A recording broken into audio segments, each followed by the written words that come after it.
जय श्री कृष्णा।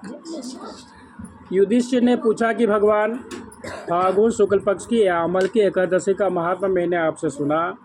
आप चैत्र मास कृष्ण पक्ष की एकादशी का क्या नाम है, ये बताने की कृपा कीजिए। तब श्री भगवान श्री कृष्ण कहते हैं कि हे राजेन सुनो, मैं इस समय इस विषय में एक पाप नाशक उपाख्यान सुनाऊंगा, जिसे सुनकर चक्रवर्ती नरेश मानधाता के पूछने पर महर्षि लोमश ऋषि ने कहा। मानधाता बोले कि भगवान, मैं आप लोगों के हित की इच्छा से यह सुनना चाहता हूँ कि चैत्र मास के कृष्ण पक्ष में किस नाम की एकादशी होती है, उसकी क्या विधि है तथा उससे किस फल की प्राप्ति होती है, कृपया करके वह सब बताएं।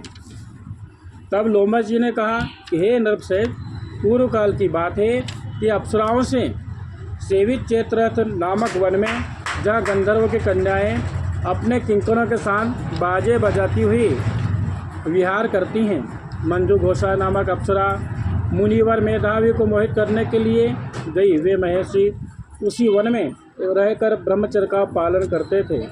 तब मंजू घोषा मुनि के भय से आश्रम से एक कोस दूरी ठहर गई और सुंदर ढंग से वीणा बजाती हुई मधुर गीत गाने लगी।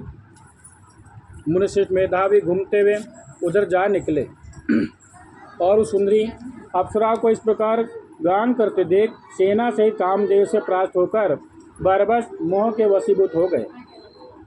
मुनि की ऐसी अवस्था देखकर मंजू घोषा उनके समीप आई और वीणा नीचे रखकर उनका आलिंगन करने लगी। मेधावी भी उसके साथ रमण करने लगी। कामवश रमण करते हुए रात और दिन का भी भान न रहा। इस प्रकार मुनि जनोचित सदाचार का लोप करके अप्सरा के साथ रमण करते हुए उन्हें बहुत दिन व्यतीत हो गए। मंजू घोषा देवलोक में जाने को तैयार हुई। जाते समय उसने मुनिश्रेष्ठ मेधावी से कहा कि हे ब्राह्मण, अब मुझे अपने देश जाने की आज्ञा दीजिए। मेधावी बोले कि हे देवी, जब तक सवेरे की संध्या ना हो जाए तब तक मेरे पास ही ठहरो। अप्सरा ने कहा कि हे विप्रवर, अब तक ना जाने कितनी संध्या चली गई, मुझ पर कृपा करके बीते हुए समय का विचार तो कीजिए। तब लोमश जी कहते हैं कि हे राजन, अप्सरा की बात सुनकर मेधावी के नेत्र आश्चर्यचकित हो उठे। उस समय उन्होंने बीते हुए समय का हिसाब लगाया तो मालूम हुआ कि उसके साथ रहते रहते 57 वर्ष बीत गए। उसे अपनी तपस्या का विनाश करने वाली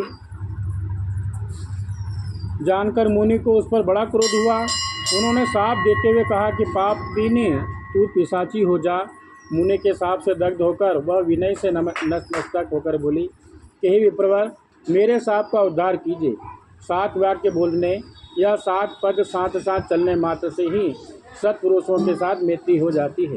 हे ब्राह्मण, मैंने तो आपके साथ अनेक वर्ष व्यतीत किए हैं, अतः हे स्वामी, मुझ पर कृपा कीजिए। मुनि बोले कि हे भद्रे, मेरी बात सुनो, यह शाप से उद्धार करने वाली है, क्या करूं?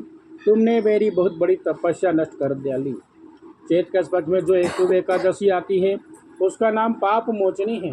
वह सब पापों का क्षय करने वाली है।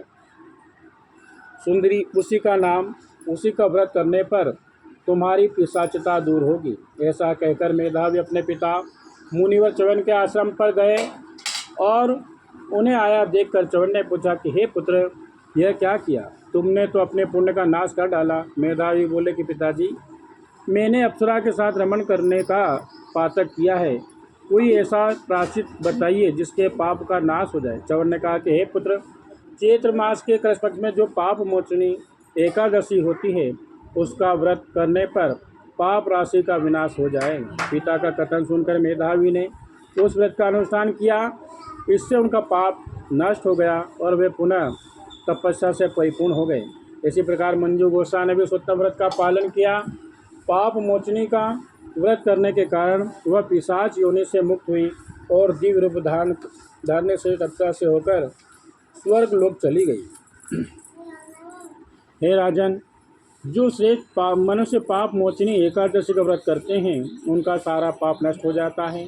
इसको पढ़ने और सुनने से सहस्त्र गोदान का फल मिलता है। ब्रह्मत्या, स्वर्ण की चोरी, सुरापान, गुरु पत्नी गमन करने वाले महापातकी भी इस व्रत के करने से पाप मुक्त हो जाते हैं। यह बहुत बड़ा पुण्यमय है। बोले कृष्ण भगवान की जय। जय श्री कृष्ण।